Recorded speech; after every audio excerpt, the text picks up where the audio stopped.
முளைக்கட்டின பச்சைப்பயிரில் வடை எப்படி சுடுறதுன்னு பார்க்கலாம் வாங்க. பச்சைப்பயிர் எப்படி முளைக்கட்ட வைக்கிறதுன்னு ஆல்ரெடி ஒரு வீடியோவில் போட்டிருக்கேன், அதை பார்த்துக்கோங்க.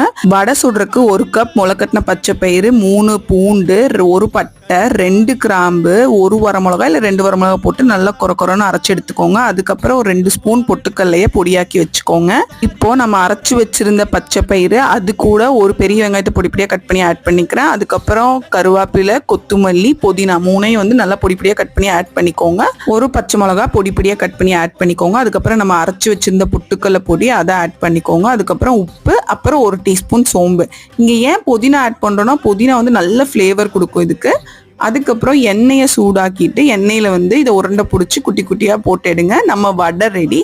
பார்க்கவே சூப்பராக இருக்குது, அதோட டேஸ்ட் அல்டிமேட்டாக இருக்கும்.